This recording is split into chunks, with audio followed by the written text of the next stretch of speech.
नमस्कार, मैं हूं वीरेंद्र कुमार झा और आप इस समय देख रहे हैं खबरता तक।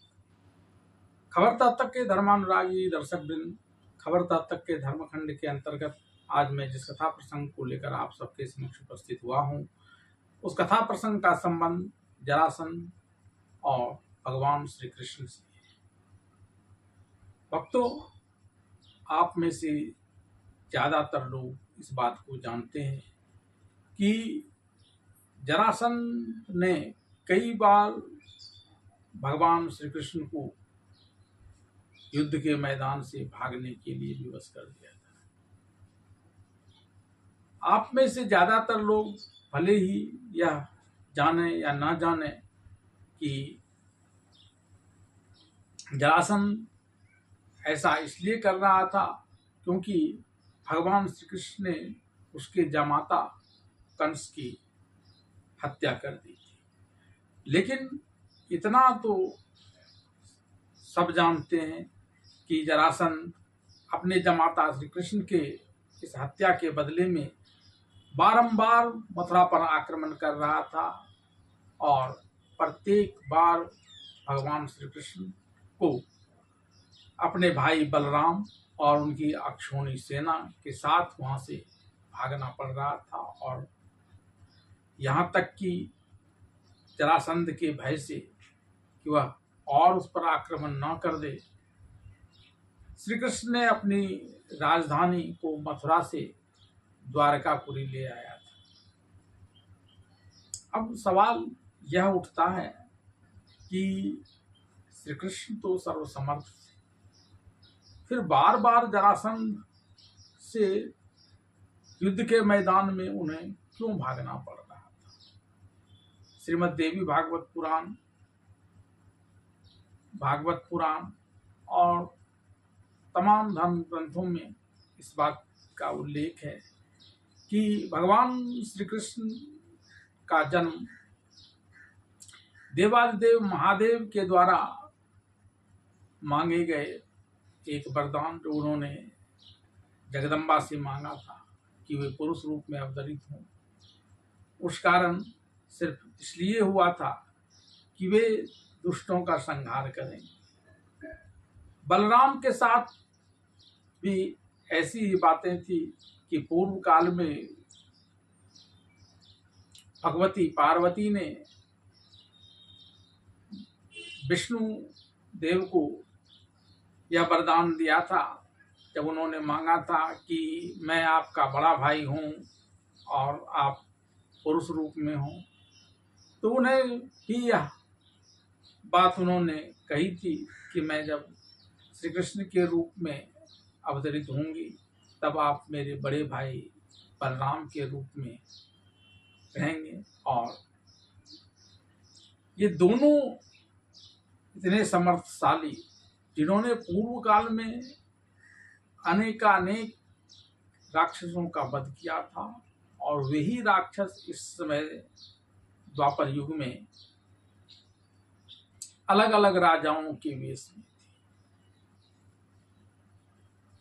श्री कृष्ण ने खुद महाभारत में, गीता में इस बात को कहा है, यदा यदा हि धर्मस्य ग्लानिर्भवति भारत अभ्युत्थान अधर्मस्य तदात्मानं सृजाम्यहम् परित्राणाय साधूनां विनाशाय च दुष्कृतां संभवामि युगे युगे। प्रत्येक वर्ष आऊंगा जब कि अत्याचारी बढ़ेंगे उसका विनाश करने की, और उसके विनाश से भी ज्यादा महत्वपूर्ण क्या है, साधुओं की रक्षा करना, इसके लिए मैं आऊंगा। तो फिर ये जरासंध बार बार कैसे श्री कृष्ण, बलराम और उसकी अक्षौणी सेना को भागने के लिए विवश कर दिया जाता था। पुराणों में, धार्मिक ग्रंथों में बार बार श्री कृष्ण के जरासंध के साथ होने वाले युद्ध में भाग जाने के कारण ही उनका नाम रणछोड़ पड़ा था।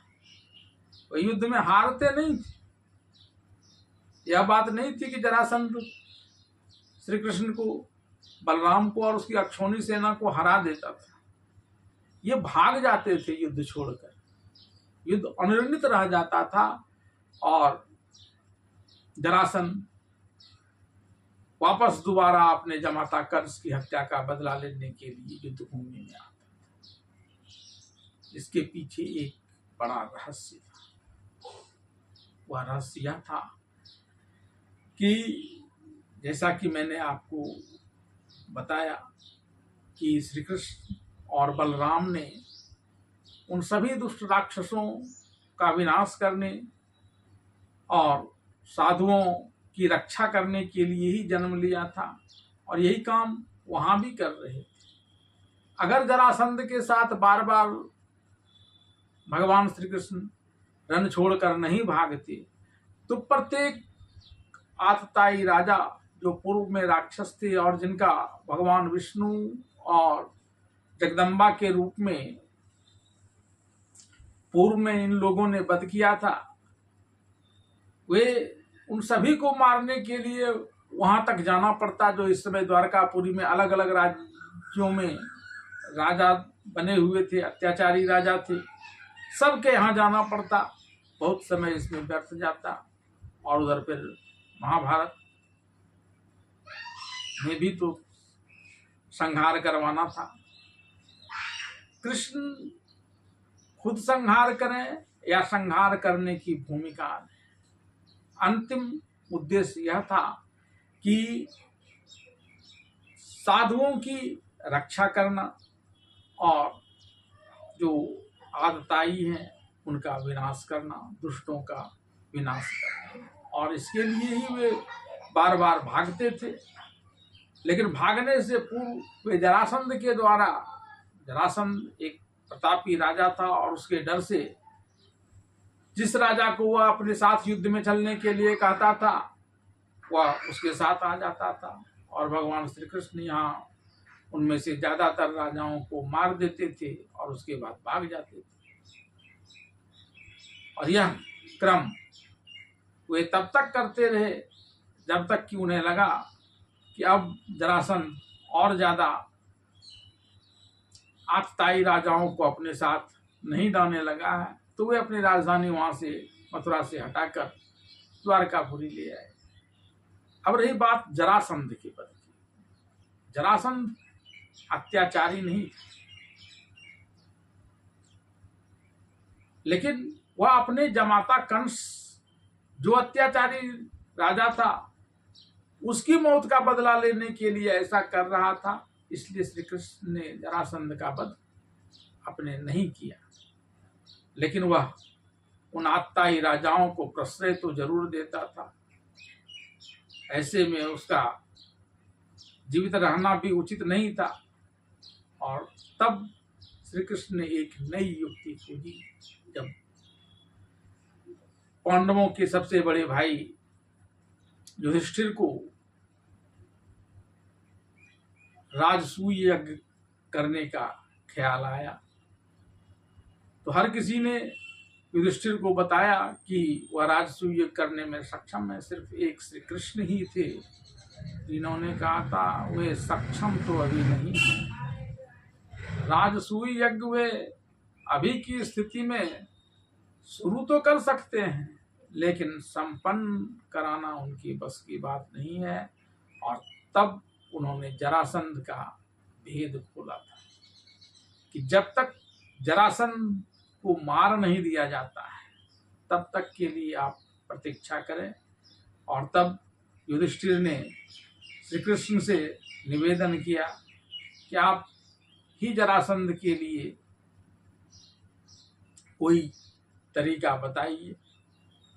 तब श्री कृष्ण ने कहा कि जरासंध इतना वीर है कि जब दाऊ बलराम भैया ने उन्हें युद्ध में मल्ल युद्ध के दौरान अपने लपेटे में ले लिया था तो भी उसे मार नहीं सके थे, वह बच ही गया था। लेकिन मैं जानता हूं कि वह कैसे मरेगा।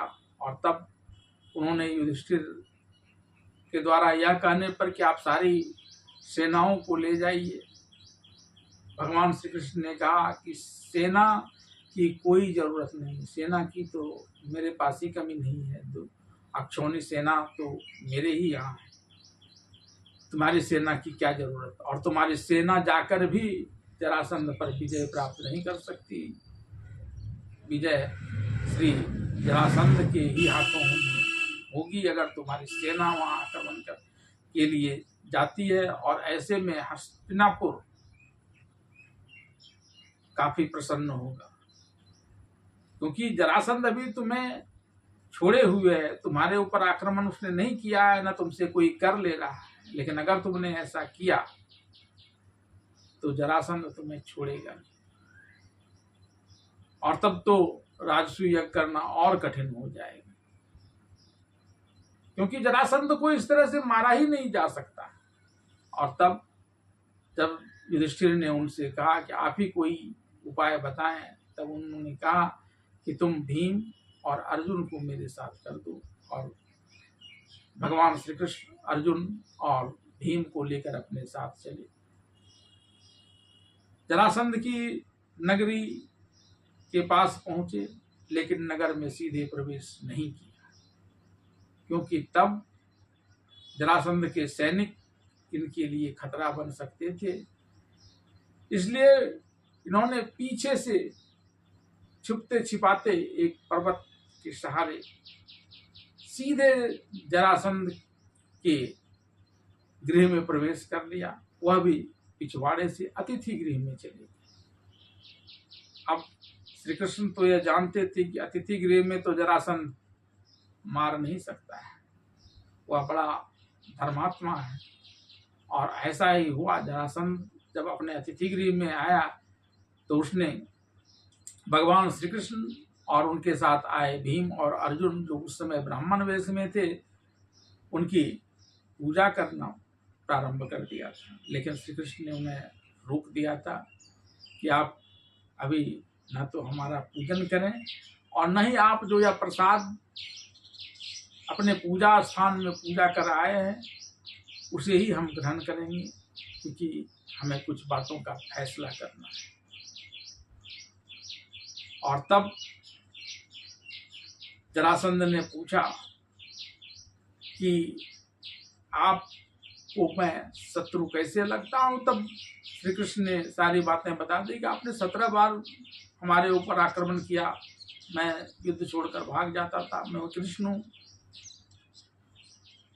तब भी जरासंध उन लोगों को वहां से जाने के लिए उनकी पूजा करने की ही बात कर रहा था, उस पर क्रोधित नहीं हुआ था कि आप मेरे अतिथि हैं। लेकिन श्री कृष्ण तो जरासंध के वध के लिए ही वहां आए थे। उन्होंने उसे चुनौती दे डाली, और जब चुनौती दे डाली तो वो ब्राह्मण वेश में नहीं क्षत्रिय वेश में थे और खुद को क्षत्रिय बता रहे थे। तब जरासंध का भी क्रोध भड़क गया। तब श्री कृष्ण ने कहा कि दो सेनाओं के बीच युद्ध नहीं होगी, युद्ध सिर्फ तुम्हारे और हम तीनों में से एक के साथ होगा। और यहाँ उन्होंने पहले ही भीम को यह बात बता दी थी कि आप तत्पर रहेंगे, क्योंकि आप ही के हाथ से जरासंध की मृत्यु हो सकती है और किसी के हाथ से नहीं, क्योंकि जब दाऊ बलराम ने जरासंध को अपने लपेटे में ले लिया था तब यही भविष्यवाणी हुई थी। इसलिए इस जरासंध से डरने की कोई जरूरत नहीं है।